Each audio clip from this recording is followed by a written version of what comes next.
Flash Boys, A Wall Street Revolt by Michael Lewis. Picture this: 2,000 workers scattered across America's heartland, digging a trench in complete secrecy. But this isn't just any trench. It's an 827-mile razor-straight line, cutting through mountains, burrowing under rivers, and slicing across private farms, stretching all the way from Chicago to New Jersey. When curious locals stop to ask what's going on, the workers stick to their script: just laying fiber. Anyone who presses for more details, who's paying for this? What's it for? Gets reported to headquarters immediately. Because this project is a secret. An absurdly expensive secret, burning through over $300 million. Here's the weird part. This fiber-optic line isn't bringing high-speed internet to rural communities or connecting major cities. It has exactly one purpose, and that purpose is so bizarre that even the guys digging the trench can't wrap their heads around it. This line needs to be the straightest path ever carved into American soil. But why? Why would anyone spend a fortune to shave mere feet off a cable line between Illinois and New Jersey? The answer isn't just about money. It's about something far stranger. A fundamental shift in reality itself.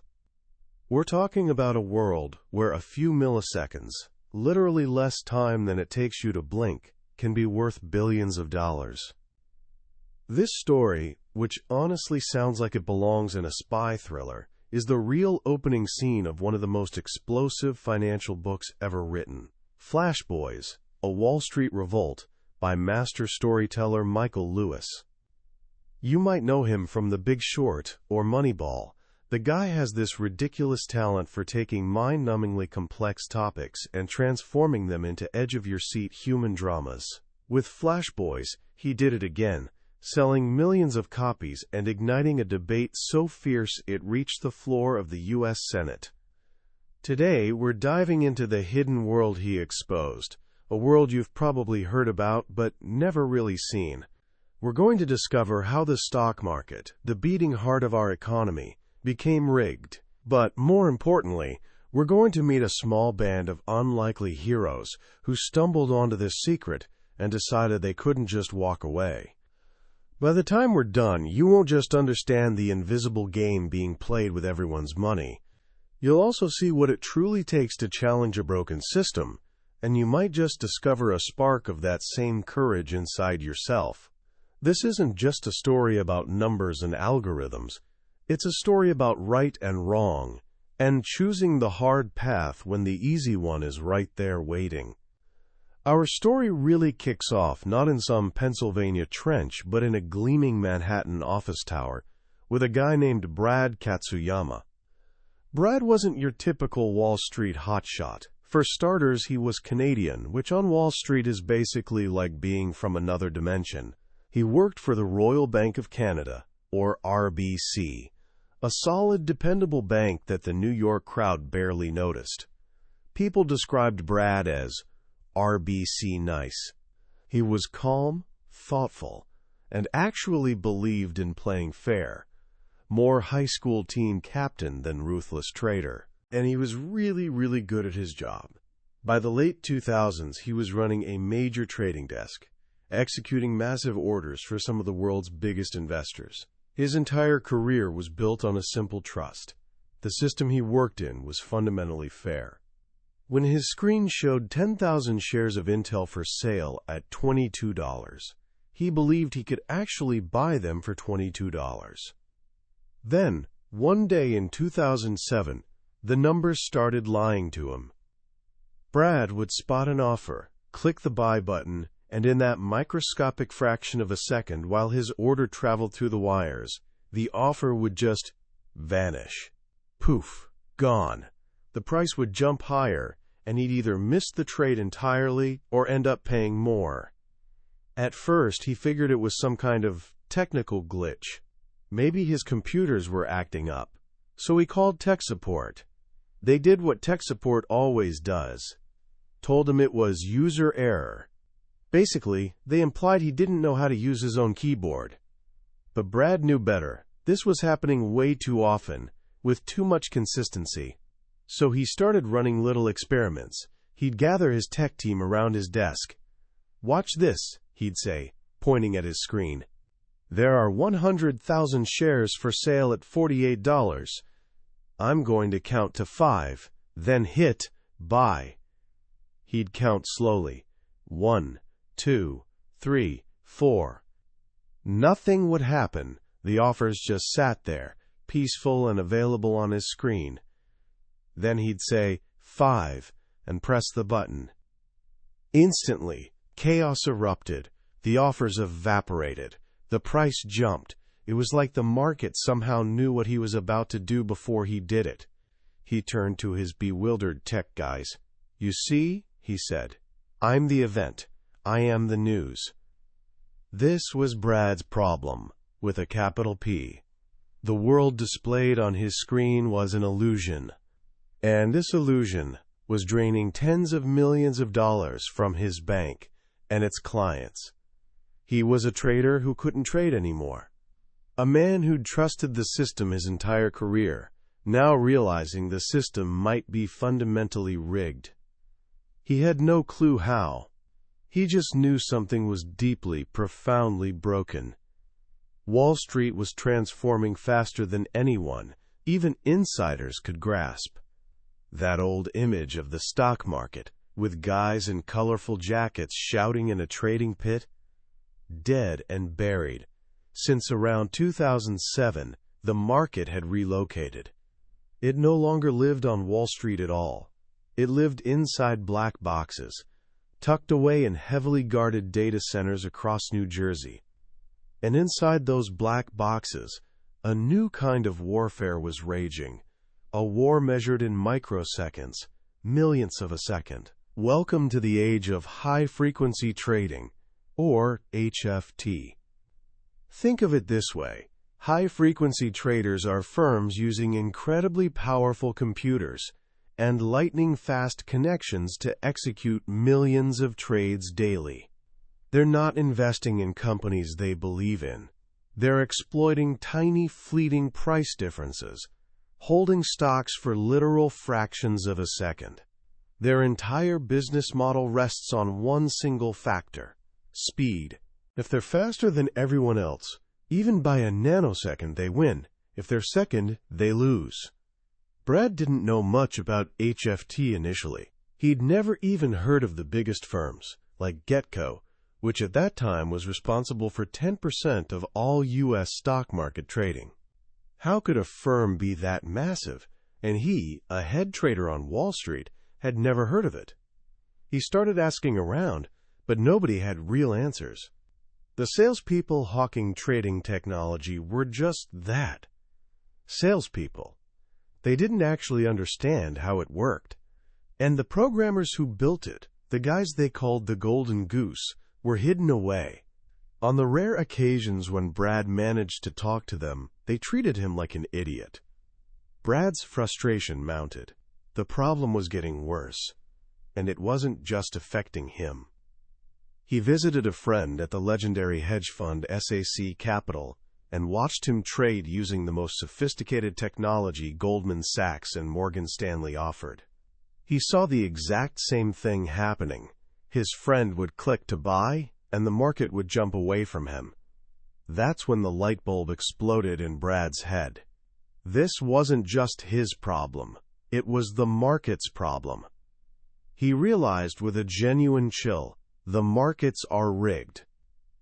He didn't know how yet, but he knew the answer was buried somewhere deep in the technology. So Brad Katsuyama, the RBC nice guy, who just wanted things to be fair, decided he had to dig beneath the surface. To do that, he needed a team. He needed someone who could speak computer language and translate it into something humans could understand.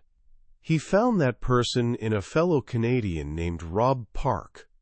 Rob was a programming wizard at RBC. He had this amazing gift for taking a trader's instinct, the gut feeling, the strategy, and transforming it into computer code. Brad and Rob embarked on a mission. to run a series of science experiments in the U.S. stock market. Their goal wasn't to make money. It was to lose it. Up to $10,000 a day, just to figure out what the heck was happening. Their first theory was that some exchanges were displaying phantom orders, that the offers on screen weren't all real. But when they sent an order to just one exchange at a time, everything worked perfectly. They could buy every share they saw. The illusion only appeared when they tried to buy from all the exchanges simultaneously. It made zero sense. Why would the market be real in one place, but an illusion when you looked at all places together? Then, one morning in the shower, Rob had his eureka moment. He was mentally visualizing a chart, showing how long their orders took to travel from their New York office to the various exchanges in New Jersey. The travel times were different. The BATS exchange in Weehawken was just 2 milliseconds away. The NASDAQ exchange in Carteret was 4 milliseconds away. The difference was barely a couple of milliseconds, a thousandth of a second. It seemed ridiculous that such a tiny sliver of time could possibly matter. But Rob had a wild idea. I think it's because we're not arriving at the same time. What if someone was watching their order hit the first exchange, the closest one, and then using that information to race ahead of them to all the other exchanges? It was electronic front-running.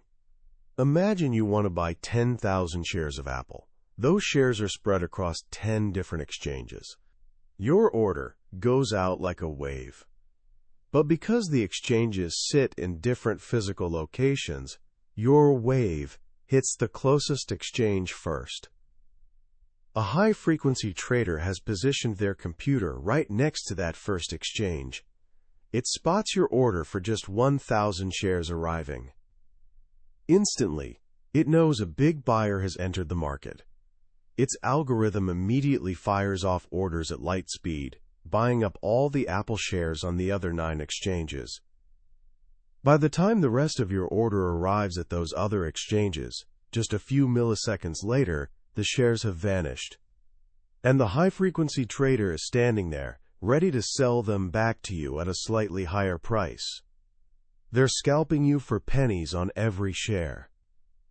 But when you're buying millions of shares, and this is happening on every single trade, all day long, every day, it adds up to billions of dollars.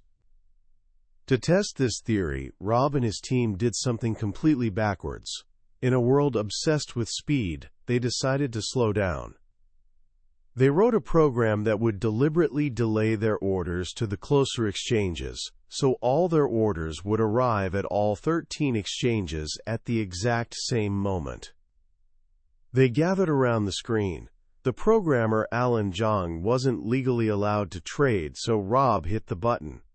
For years, their screens had been lighting up red for failed trades or brown for partial fills. This time, the screen glowed green, then green again, and again. They'd cracked it. It worked. Rob sprinted to Brad's desk. It freaking worked. Brad paused, letting the weight of their discovery settle over him. Then he asked the question that would transform all their lives. Now what do we do? They had a choice. They could have used this knowledge to make an absolute fortune. They could have built their own system to play the same game, only better.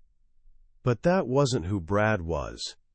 He said, "We have to go on an educational campaign." They gave their new tool a name. A trader shouted it out one day, "Dude, you should just call it Thor, the hammer." The name stuck. Thor was their weapon, a way to shield investors from the predators lurking in the market. Brad now needed another crucial team member. He needed someone who understood the physical world of this speed war, the cables, the servers, the infrastructure. He needed a boxes and lines guy. That's how he found Ronan Ryan.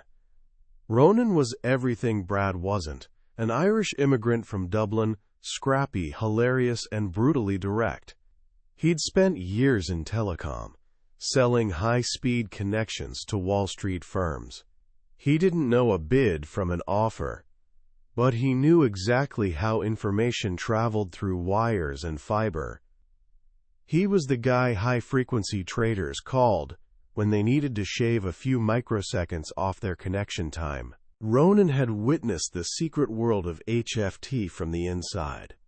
He'd seen traders willing to shell out millions just to move their computer server a few feet closer to an exchange's matching engine. He'd watched them wrap their servers in wire mesh so competitors couldn't spy on the blinking lights of their new, faster hardware. He'd even seen them leave the old Toys R Us logo on a computer cage they'd acquired, just to hide the fact that they now occupied the best physical location in the building. They were, as Ronan put it, paranoid, but they had good reason to be. The moment one firm discovered a new switch that was 3 microseconds faster, 2 weeks later everyone else had the same switch. Ronan felt like the getaway driver in a bank heist. Drive faster, they'd yell at him. He knew they were making insane amounts of money, but he never knew exactly how. He just knew it all had to do with speed. When Brad hired Ronan, he brought with him a collection of secret maps showing the fiber-optic networks crisscrossing New Jersey, the ones laid by the big telecom companies. Unrolling them on a table, Ronan explained to Brad's team why their orders had always hit the BATS exchange first. "It's right outside the tunnel," he said. The signal from their Manhattan office traveled up the West Side Highway, through the Lincoln Tunnel, and the very first place it could land was Weehawken, New Jersey, home of the BATS exchange. BATS, it turned out, had been created by high-frequency traders themselves. They'd built an exchange at the perfect digital ambush point. The puzzle pieces were clicking together, but it was John Schwall, a quiet, obsessive product manager on Brad's team, who uncovered the origin of the whole mess. Schwall was the type who, once he sunk his teeth into a problem, refused to let go.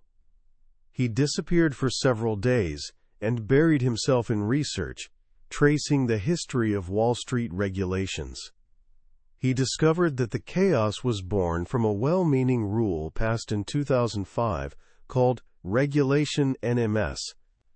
The rule was designed to ensure investors always got the best price by forcing brokers to route orders to whichever exchange was showing that price. But it created a massive loophole.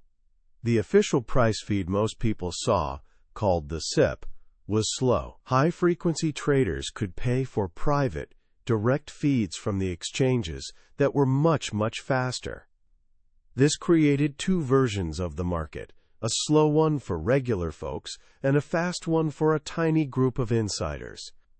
The HFT firms could watch the price change in the fast market and then race to pick off the outdated orders sitting in the slow market.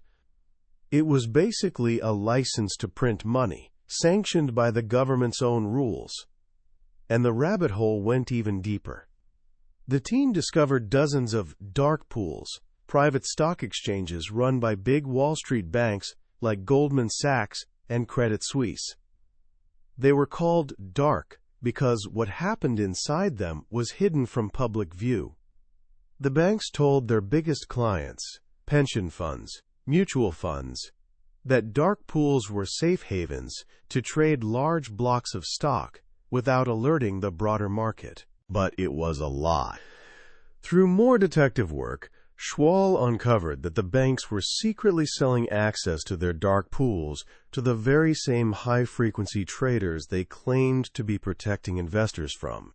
An investor's big order inside a dark pool was, as Brad put it, fat and juicy prey. It was slow, predictable, and trapped. A high-frequency trader could ping the pool with tiny orders to sniff it out, then use that information to trade against it, either inside the pool or on the public exchanges. The banks, the supposed guardians of their clients' interests, were selling out their customers to the invaders. Brad and his team started visiting the biggest investors in the world, firms managing trillions of dollars of ordinary people's retirement savings, and laying all this out. For the first time, these powerful investors were hearing the truth about how the market actually operated. Their jaws would literally drop. One legendary investor, after hearing their presentation, told them, "Your biggest competitive advantage is that you don't want to screw me over." But even with truth on their side, and a powerful tool like Thor, Brad realized it wasn't enough. The system was too entrenched. The big banks were making too much money from kickbacks and fees paid by exchanges and HFT firms. They weren't going to change voluntarily. The only way to fix the game was to stop playing it altogether. One day in a meeting, Rob Park floated an idea. What if they licensed Thor to one of the existing exchanges? Brad's response was immediate. "Screw that," he said. "Let's just create our own stock exchange." The room went silent. Create your own stock exchange. What did that even mean? It was audacious, maybe even crazy. But it was the only idea that made sense. If you wanted a fair market, you had to build one yourself. So that's what Brad decided to do. He walked away from his comfortable multi-million-dollar-a-year job at RBC. He took nothing with him. No proprietary code, no client contacts, just the trust he'd earned. He gathered his small band of rebels, Ronan, Rob, Schwal, and a handful of others. Together, they set out to do the impossible. They called their new exchange, IEX, the Investors Exchange. Their mission was beautifully simple: create a market where every investor, big or small, had the same fighting chance. To do that, they had to eliminate the unfair advantages of speed, and they came up with a brilliantly simple solution. They created what Ronan dubbed a magic shoebox, a 38-mile coil of fiber-optic cable, literally bundled up in a box. Every single order sent to IEX, whether from a high-frequency trader or a regular investor, had to travel through this coil first. This created a tiny 350 microsecond delay, a speed bump. It was just long enough to neutralize the advantages of the fastest traders. It meant no one could spot an order arriving at IEX and then race to another exchange to front-run it. IEX's own computer would always get there first, protecting the order. They stripped away all the complexity predators used to hide. They eliminated kickbacks and rebates. They only allowed a few simple, transparent order types. They made their rulebook public for everyone to see. For the first time, an exchange was designed not for the middlemen, but for the actual investors. When they launched IEX in October 2013, the resistance from Wall Street was immediate and fierce. The big banks, who controlled the flow of most trades, suddenly became very reluctant to connect. They spread whispers that IEX was slow, that it was bad for clients. They'd tell their clients they were sending trades to IEX, but the data showed they weren't.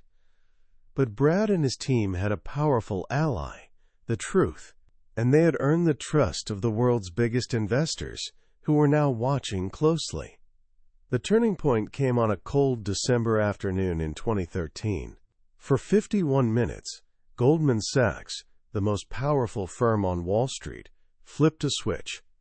After months of internal debate, they decided to give IEX an honest shot. They started routing a massive volume of customer orders to the new exchange. The screens inside IEX's modest office went absolutely crazy. In under an hour, they traded more volume than they had in entire days. It was a flood. The team popped champagne. They'd proven their concept. They'd shown that if you build a fair market, the orders will come. And this brings us back to that mysterious trench across Pennsylvania. That straight line of fiber was built by a man named Dan Spivey. He was one of the first to truly grasp that in this new market, the shortest distance between 2 points wasn't just geometry. It was a business model worth billions. But technology is a relentless arms race. Even as Spivey's fiber-optic cable represented the pinnacle of speed, a new technology was already emerging: microwave towers. Sending signals through air is faster than sending them through glass fiber. So now, perched on the same mountains that Spivey's line tunneled beneath, stands a chain of microwave towers, carrying the same information even faster. The war for speed never ends. But what Brad Katsuyama and his team of flashboys realized was that you don't have to win the war for speed. You can choose not to fight it at all. You can build a place where speed doesn't matter. A place where the game isn't about who's fastest, but about who has the best ideas. A place where the market is, once again, fair. Their fight isn't over. But they sparked a revolution, an army of one, as Ronan said, that grew into a small band of believers who proved that even in the belly of the beast, a few good people can still make a difference. When you finish a book like Flashboys, it's tempting to feel a bit cynical about the world. To think the game is rigged, the powerful always win, and there's nothing anyone can do about it. But I think that's completely the wrong takeaway. The real story here isn't about the corruption. It's about the courage to confront it. The central lesson of Flashboys is about the incredible power of asking one simple question: why? Brad Katsuyama wasn't some crusader looking to change the world. He wasn't trying to be a hero. He was just a guy who was good at his job and noticed something wasn't working the way it should. And when people told him to ignore it, when they blamed him for it, when they said that's just how things are, he refused to accept it. He kept asking, why? That simple act of curiosity, of refusing to accept a reality that didn't make sense, sparked a revolution. It's a powerful reminder for all of us, especially when you're young and just starting out. You will encounter systems, in school, in business, in life, that seem broken or unfair. Most people just shrug and accept them. But the ones who make a difference are the ones who have the courage to ask why, and to keep asking until they get a real answer. Another powerful lesson is about the nature of teamwork. Brad was the leader, but he couldn't have done it alone. He knew what he didn't know. He needed Rob Park to translate the digital world, Ronan Ryan to explain the physical infrastructure, and John Schwall to uncover the historical context.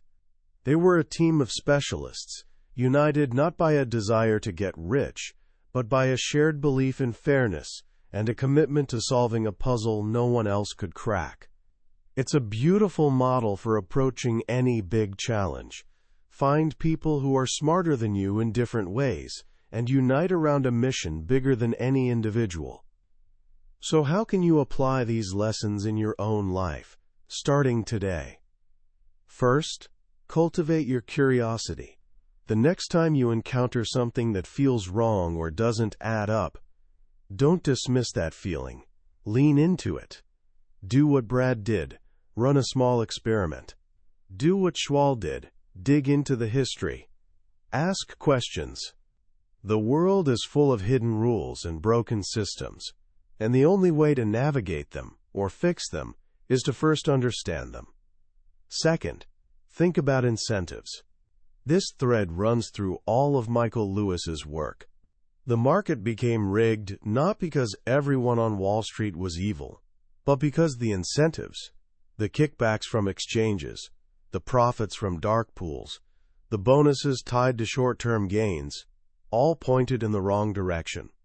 If you want to understand why people behave the way they do, don't just listen to what they say.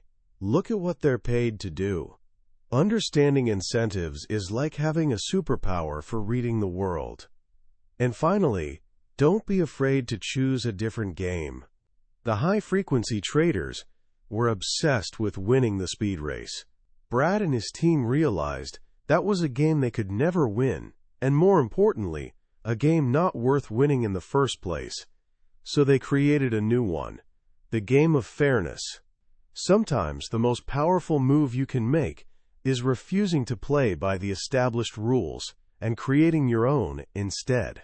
It takes courage, but as the story of IEX shows, it's absolutely possible. That was our journey through Flash Boys by Michael Lewis. We've explored the secret tunnels and hidden chambers of modern Wall Street, but I'll be honest with you. A summary can only be a map of the territory. The real adventure happens when you walk the path yourself. Michael Lewis is such a masterful writer that the true joy lives in the details, the characters, the dialogue, the feeling of being right there in the room as these discoveries unfold. This summary is designed to help you decide if this book is a journey worth taking. If anything we've discussed has sparked your curiosity or stirred something in you, I encourage you to grab a copy. Reading it isn't just about learning how the market works. It's about experiencing a true story that will restore your faith in the power of a few determined individuals. The link to the book is in the description below. Also, if you found this summary valuable on your own growth journey, please show your support by hitting that like button and subscribing to the channel. That way, you won't miss our next exploration into another life-changing book. Thank you for joining me, and let's keep growing together.